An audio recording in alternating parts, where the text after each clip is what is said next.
Fala, rapaz, e sejam bem-vindos a mais um episódio do podcast Mais Pedroca. Eu sou Mais Pedroca e hoje eu estou aqui de novo com a Laura do Atávula, agora a Atávula que tem o URL correto no YouTube, que a gente conseguiu isso em live, porra. O URL verdadeiro, cara. O URL verdadeiro, por sinal vai estar aqui no descritivo do vídeo, descritivo desse podcast, só procurar ali depois vai estar tudo certo.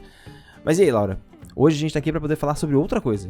No episódio anterior a gente ficou falando sobre a direção de arte, agora a gente vai falar sobre como encontrar referências visuais. É um processo. Sim. Eu tentei evitar esse assunto o máximo possível no último episódio. Que a gente sabe que, tipo, é bem específico, mas, né, tá bem relacionado. Então, o que a gente tem de referência visual? Por que é importante procurar referências visuais e como encontrar referências visuais?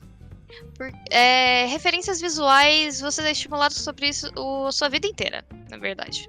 Perfeito. O cérebro, ele não consegue processar imagens que ele nunca viu. Por exemplo, se você sonhar com o rosto de alguém e falar, nossa, eu nunca vi essa pessoa, provavelmente você já viu ela na rua. Você só não lembra. Você só não lembra.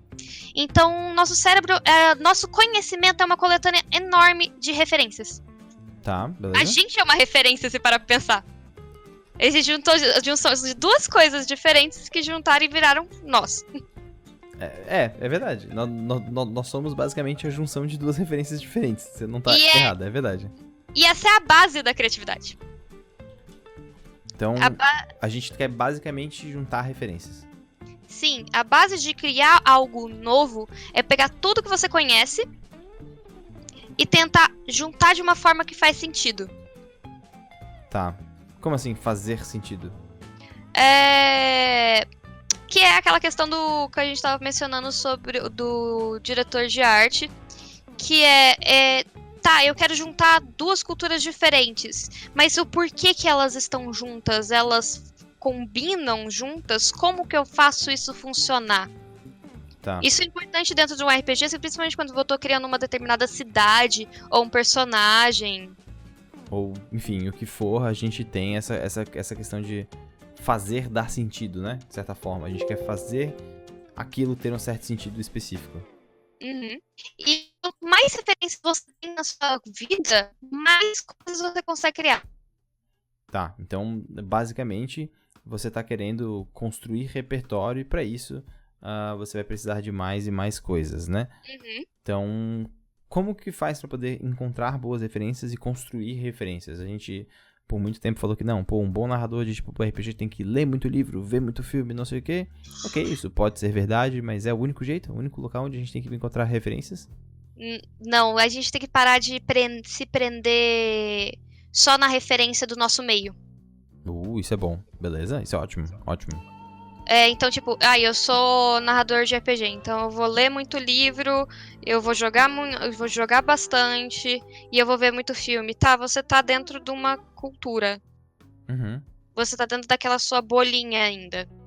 E você vai estar rodando em volta das mesmas referências, porque elas bebem umas das outras, né? Então você vai estar bebendo das mesmas referências. Isso é muito verdade. A gente participa de muitas mesas, a gente assiste muita mesa, principalmente quem assiste, você vai ver que às vezes são as mesmas imagens que as pessoas narram, são as mesmas estruturas, porque não existe nada diferente. Exatamente. Isso também acontece até quando quem está criando um sistema sempre se baseia em sistemas muito similares. Então, aquela coisa, você está dentro daquele meio, se você ficar preso naquele meio, você sempre vai estar circulando nessas mesmas referências. Mas quem é aqueles grandes, por exemplo, um estúdio de videogame, uma Blizzard da vida, que os artistas delas fazem? Eles não ficam presos a isso. Eles encontram outras coisas. Eles encontram outras coisas. Então, você quer uma referência, você pode encontrar uma referência visual na música. Na verdade, a música pode te trazer uma sensação, que vai te trazer uma referência, que vai te levar para outro lugar, e aí o ciclo, a roda continua girando, o ciclo continua girando, enfim, você continua desenvolvendo o que você precisa, não é verdade? Sim. Então, claro que nesse fator eu tô falando, tipo, de um termo muito apropriado. Eu quero criar um cenário diferente. Por que eu vou ficar preso dentro de Tolkien? Por que eu vou ficar preso dentro de D&D? Por que eu vou ficar preso dentro desses que tem sempre raças muito similares? Por que eu não posso simplesmente ir estudar uma cultura na Indonésia? Que vai me trazer uma referência completamente diferente de fantasia e assim por diante. Exatamente, com mitologias abrangentes pra caramba.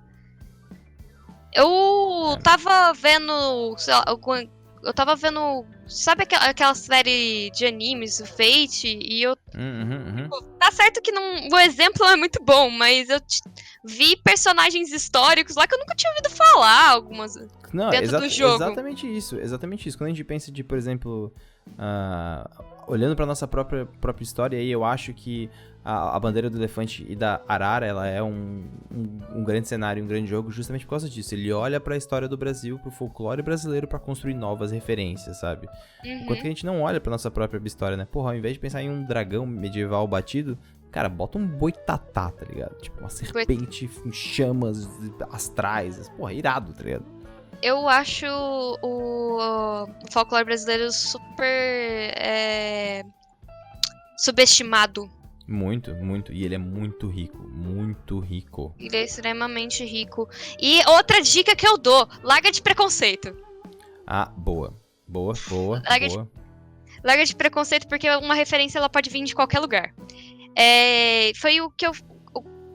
Quando eu estava estudando sobre direção de arte, uma coisa que o meu professor me falou: tudo é cultura, independente se você gosta ou não.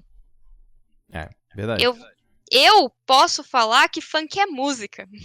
Muita gente fala que não é. Simplesmente porque acha ruim. Só que dentro disso, existe um profundamento histórico de como aquilo se tornou o que é hoje. E muitas vezes até muito, muito mais do que isso, né? Quais são os outros elementos que trazem, né? Que estão ali alinhados junto com o funk, que são elementos importantes e que são relevantes para aquela construção enquanto elemento cultural. E às vezes é isso que você quer. Você quer os elementos que estão em volta, né? Tu quer a órbita. Durante a faculdade de teatro, a gente teve um professor de estética que ele falava que muitas vezes você não tem que olhar pro astro, você tem que olhar pra órbita. Sim. Tipo, você não tá preocupado no objeto cultural, você tá preocupado com o que tá orbitando ele. Porque aquelas são as referências que tu vai poder beber, sabe?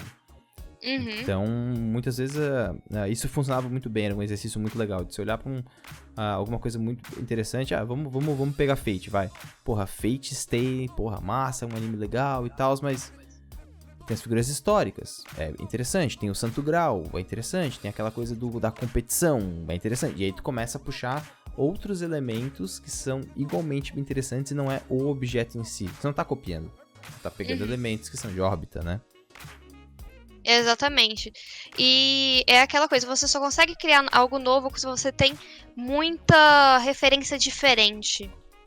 Sim. Desculpa. Fala. Que existem duas formas de você criar algo novo. Ou você vai encontrar referências bem distintas umas das outras, ou você vai encontrar uma chave nova pra juntar as duas. Isso é muito bom. Às vezes as pessoas querem reinventar a roda ou querem criar uma coisa nova e às vezes tudo que você precisa fazer é ver como que encaixa, né?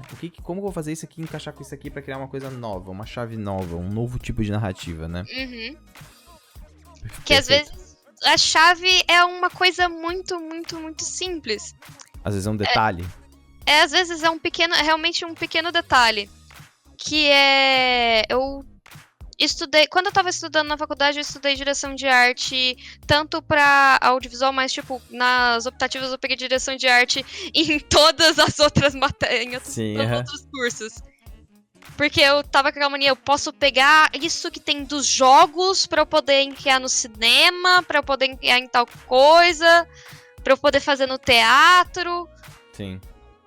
Então, tipo, essas culturas diferentes que orbitam ideias. Isso leva a uma pergunta legal que fizeram no chat, que é... Tá, beleza, a gente tá falando sobre referência e tal, mas até que ponto eu considero referência e até que ponto aquilo se torna cópia? Ou até que ponto isso importa? Até que ponto isso importa? A lei do plágio. A cópia, ela tem que ter uma quantidade de elementos iguais. Tá. A cópia, ela é prática, ela é de fato praticamente igual. Por isso que é uma cópia. Você ter criado por exemplo, eu tô fazendo um cenário. Aí até que dá um pouquinho de vergonha de falar. Eu tô fazendo um cenário pra que eu nunca narrei, então eu decidi criar um pequeno cenáriozinho que eu me sentisse confortável. Perfeito. Que é... O nome dele é Corguinha. Ok. Curioso. O nome dele já. é curioso. É um cenário de D&D que todo mundo é Korg. Já achei irado. Já quero jogar. Já quero ilustrações na minha mesa agora. Mas eu falo que é o seguinte, eu tenho duas referências de Corguinha. Um desenho da cartoon chamado Infinite Train. Tá, beleza. Que lançou há pouco tempo. Que ele existe um reino chamado Corguinha, que é um reino de Korgs. Tá. E o outro é Adventure Time. Porque, né? Adventure Time, come on, get your friends, we're going to very distant lands. Exatamente. Animal. É perfeito.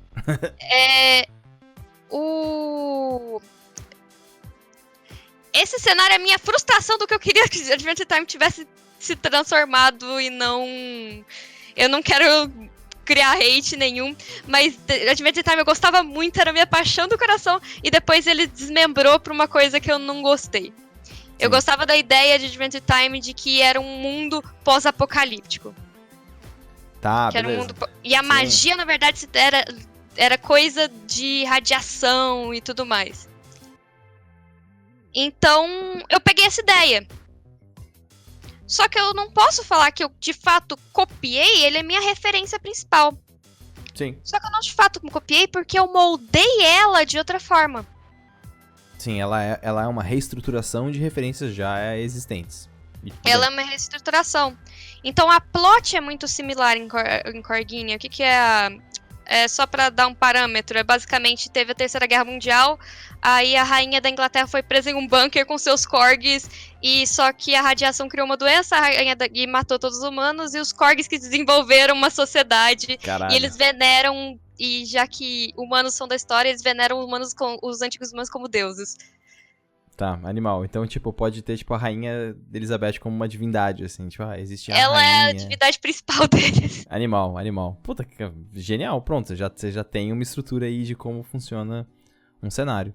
Aí tá a minha referência. Exato. E assim, e você pode aproximar isso, tipo assim, cara, não é muito diferente, por exemplo, quer dizer, é bem diferente, é óbvio, mas você consegue encontrar pontos em comuns com, por exemplo, Fallout. A gente tá falando de um pós-apocalíptico, a gente tá falando de uma coisa que veio de um bunker, a gente traz referências, e não é necessariamente uma cópia, né? Não necessariamente. Bunker é algo que se trata da história. Tudo que tem em ficção já surgiu de alguma coisa do mundo real. Mas já é uma deturpação, uma renovação, uma reestruturação de algo real. E beleza, e tudo bem, né? Porque nada vem... Nenhuma ideia vem do nada. A ideia sempre vem de uma chave. O inventor, o que ele faz? Ele encontra um problema ou uma vontade de algo, mas ele precisa de um estímulo para isso. Sim. E aí, a partir disso, desenvolve, enfim. Então, você vê, tipo, por exemplo, nesse cenário de Corguinha, eu juntando essas três referências, que são uma leve fixação por Korgs, essa plot do Adventure Time da forma que eu queria que funcionar, e um certo conceito da nossa suposta Terceira Guerra Mundial, essa coisa do pós-apocalíptico e tudo mais. E que ao juntar elementos e virar uma chave, você tem uma ideia. Você tá, né, enfim, com essas coisas meio que todas juntas, né? Aí vem, por exemplo, estruturar a cidade. Que a cidade chama Nova Korg. Genial. Sim, é porque eu quis meio que abraçar o weird. Tem que fazer. Eu faria exatamente isso. Que é, como que então aquela coisa, como que essas Korgs vão se desenvolver dessa forma? O que eu preciso a partir desse ponto? Eu tenho essas três referências e se transformam nesse cenário. O que eu preciso a partir desse ponto? Eu preciso encontrar, tá, esses corgis são da Rainha Elizabeth, tá, eu preciso entender como que funciona a Inglaterra. Sim, exato, é verdade, porque você tem referências mais concretas e específicas, então você tem que usar isso, né? Uhum. Como que é um bunker nuclear? Exatamente, você vai precisar saber disso, entendeu? Uhum. Hábitos e dificuldades que os corgis podem encontrar. E no caso é um cenário medieval, e então referências medievais. E no caso, Corgine é muito forte a parte arturiana, já que se passa na Inglaterra e tudo mais. Uhum. Então, tipo, você vê essa busca por referências e a partir de qual ponto eu encontrei ela. E aí quando você quando você tem um achado, né, tipo, eu encontrei, por exemplo, aqui um sistema de cavaleiros, por exemplo, que era utilizado, você pode deturpar isso pra atender às suas necessidades. Uhum. Perfeito. Cara, esse é o processo de criação interessante de que a gente vive num mundo com muitas referências, né? E Skyfall não foi muito diferente, né? A gente pega referências, deturpa e cria novas coisas. Cria as novas coisas. E praticamente todo o processo de criação é assim. Se eu não tenho uma referência estritamente visual, eu posso encontrar uma referência histórica. É ótimo. E que isso pode te alavancar para outras referências visuais, ou históricas, ou enfim, do que for, né? Existe uma descrição que eu gosto muito quando dão. Ela acabou se tornando um pouco clichê, mas o clichê, ele é clichê por um motivo. Exato. Ele clichê que é aquela pessoa que chegou e exala uma aura de uma cor que você não consegue distinguir. O que é uma cor que a gente não consegue distinguir? Exato. Tipo assim, a pessoa nunca viu isso, ela não sabe, tu consegue dizer uma cor que você nunca viu, tu consegue dizer de uma cor que você nunca distinguiu. É difícil, não tem como. Mas de qualquer maneira a gente vai enxergar uma cor quando a gente pensa nesse personagem. Exatamente. E pode ser aí vai muito da referência pessoal, né? Aí é aquela coisa, essa coisa é uma coisa que você não consegue descrever, ela é uma referência. Sim.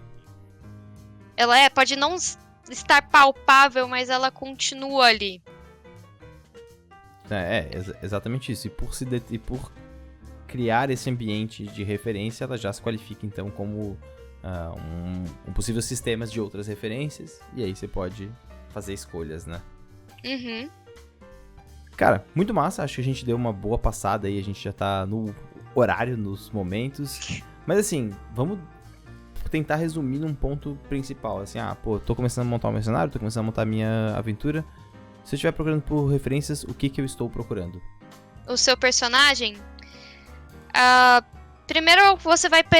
A primeira coisa que você precisa é distinguir a personalidade dele. O comportamento dele. Beleza. É claro que vai trazer alguma coisa, um ponto focal, assim, né? Sim, o ponto focal se ele segue um comportamento desleixado, ele não vai estar com uma roupa perfeitamente cuidada. Ok. Então você a partir desse comportamento, você vai destrinchar por onde procurar. Você precisa saber que personagem que você tá fazendo. Ele é um nobre, ele é um personagem branco, é um detetive, qualquer outra coisa. De onde que ele veio? De onde que ele veio? Tá, ele veio de uma cidade fictícia. Tá, qual cultura que essa cidade é? Sim. Qual cultura que essa cidade é? Então você vai pegar, por exemplo, pessoas dessa cultura. Dessa cultura, formatos de rosto. Eu quero um personagem asiático, é um asiático que veio da China, ele veio do Japão, ele veio da Coreia, porque lá eles têm formatos de rostos diferentes. Sim, claro, e muitas vezes a gente, no ápice da nossa ignorância ocidental, coloca como se fosse tudo na mesma caixa, né? Sim. Então você pode pegar imagens de banco e ver o formato desse rosto.